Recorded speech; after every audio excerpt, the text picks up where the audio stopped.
Imagine walking through a bustling commercial district where a towering, colorful fortress of childhood dreams once stood, only to find an empty, echoing shell. For generations, Toys R Us was the undisputed king of the toy aisle, a magical place that defined retail dominance and captured the wallets of millions. Yet, seemingly overnight, this beloved giant vanished from the landscape.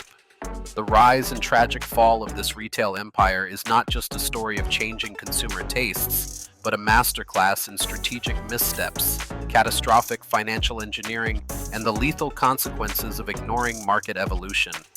The untold story behind the collapse reveals how a brand can conquer the world, only to be crushed under the weight of its own debt and hubris. The foundation of this empire was laid in 1948 by Charles Lazarus, a visionary who recognized a massive demographic shift. Returning from World War II, Lazarus anticipated the impending baby boom and opened a baby furniture store in Washington, D.C. He quickly realized that while cribs were a one-time purchase, parents returned constantly for toys. This observation sparked a strategic pivot. Lazarus transitioned his inventory entirely to toys, adopting a supermarket-style layout with long aisles and shopping carts, a radical concept at the time. He was pioneering the category killer business model, creating a specialized retail giant that offered such deep inventory and low prices that smaller competitors simply could not survive. By focusing on volume and variety, Lazarus fundamentally altered the mechanics of toy distribution. By the 1980s and 1990s, that early vision had materialized into an unstoppable juggernaut. The company commanded a staggering percentage of the United States toy market, dictating terms to massive suppliers like Hasbro and Mattel. They introduced Geoffrey the Giraffe, a brilliant branding asset that transformed a mere warehouse into a destination, embedding the store into the cultural consciousness. This golden era was characterized by aggressive expansion, taking the brand international and launching highly successful spin-offs like Babies R Us. They were untouchable, leveraging their immense scale to negotiate exclusive products and unbeatable wholesale prices, effectively creating a moat around their business that seemed unbreachable. However, the retail landscape is inherently ruthless, and new predators were beginning to circle the moat. Big box retailers, primarily Walmart and Target, recognized the incredible foot traffic generated by toys, especially during the crucial fourth quarter holiday season. These massive chains began using toys as loss leaders, intentionally slashing prices below cost to draw parents into the store, where they would inevitably purchase higher margin items like electronics, groceries, and clothing. The specialized toy giant suddenly found its core competitive advantage, pricing power, heavily neutralized by corporations with far broader revenue streams. The battleground had shifted from variety to pure convenience and price. Faced with this aggressive pricing war, leadership made a critical error in their digital strategy.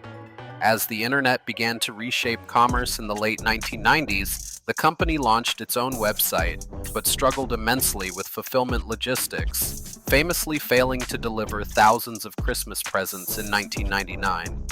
Burned by this highly public operational failure, executives made a fateful decision the following year. Instead of investing the necessary capital to build out their internal e-commerce infrastructure, they signed a 10-year exclusive partnership with Amazon. They essentially outsourced their digital soul, paying Amazon $50 million a year plus a percentage of sales to handle their online presence. That outsourcing agreement proved to be a Trojan horse of epic proportions.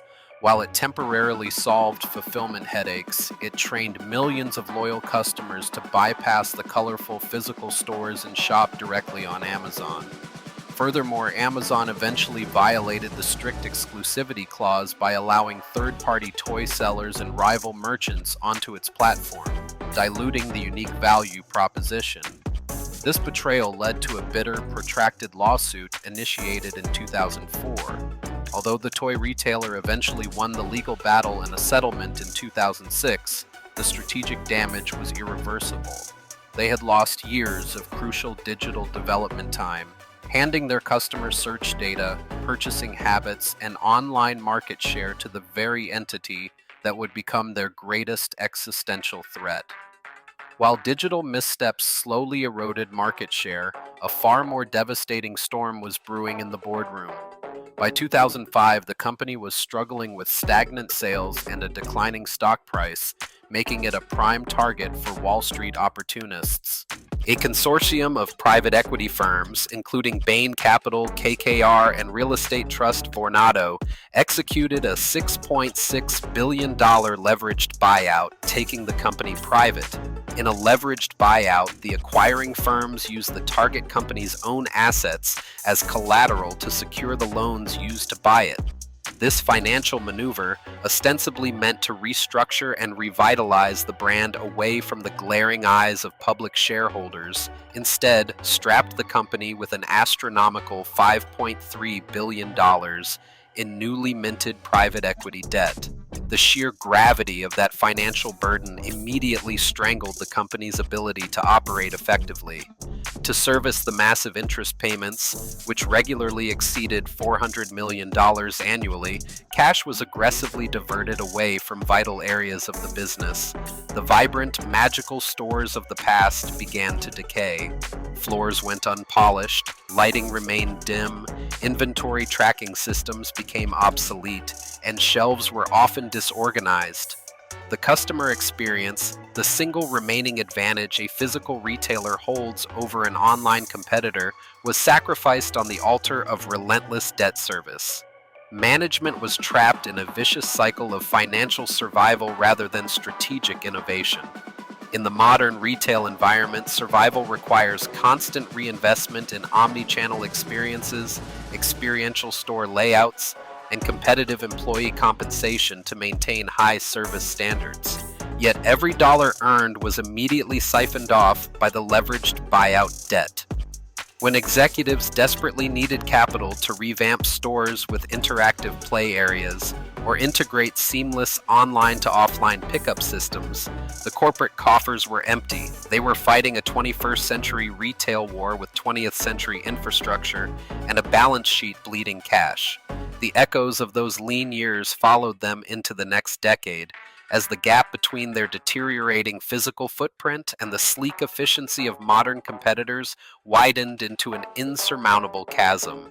While Walmart invested billions in cutting-edge logistics and Target completely remodeled its locations to enhance the shopping experience, the former toy king remained frozen in time. The magic that Geoffrey the Giraffe once represented had been replaced by a grim reality of deferred maintenance, unmotivated staff, and desperate holiday discounting just to generate enough liquidity to make the next interest payment to their private equity overlords. This precarious balancing act completely collapsed during the critical 2017 holiday season prep. In the retail industry, the supply chain operates on trust and credit. Vendors, acutely aware of the retailer's fragile financial state and terrified by industry whispers of impending doom, began demanding cash up front for inventory, fearing they would not be paid if the company folded. This sudden tightening of credit terms caused a severe liquidity crisis right when the company needed to stock its shelves the most. Without the newest, most highly anticipated toys from major manufacturers, foot traffic plummeted. It created a devastating, self-fulfilling prophecy of declining revenue, empty aisles, and mounting panic among suppliers who then withheld even more product from the starving stores. The breaking point arrived swiftly and mercilessly. In September 2017, the company officially filed for Chapter 11 bankruptcy protection, hoping to restructure its massive debt and emerge as a leaner, more competitive entity. However, a disastrous holiday season followed, failing to generate the vital cash flow required by their lenders to keep the complex restructuring plan alive. By March 2018, the grim reality set in, and the company announced the total liquidation of all its United States operations. It was a shocking announcement that signaled the end of a cultural era and the sudden, devastating loss of over 30,000 jobs. The 2018 bankruptcy was not merely a retail failure. It was a stark, undeniable demonstration of how financial engineering can destroy operational viability. Industry analysts frequently point out that even in its final years, the company was still generating over $11.5 billion in annual revenue. They still held a substantial, enviable share of the global toy market. The underlying business, while struggling to adapt, was not inherently dead. It was the suffocating private equity debt that acted as the executioner, depriving the organization of the oxygen it needed to adapt, pivot, and survive in a rapidly digitizing world. Following the liquidation, the massive void left behind was immediately absorbed by the very competitors who had orchestrated the disruption. Amazon, Walmart, and Target swiftly expanded their toy sections and online offerings, capturing the billions of dollars previously spent at the specialized giant. Yet the absence of a dedicated, experiential toy destination left a palpable cultural gap. Attempts to revive the brand under new ownership have occurred, featuring smaller footprints and partnerships with department stores, but these efforts are mere shadows of the former empire. The original magic, built on overwhelming scale and sheer wonder, is gone forever.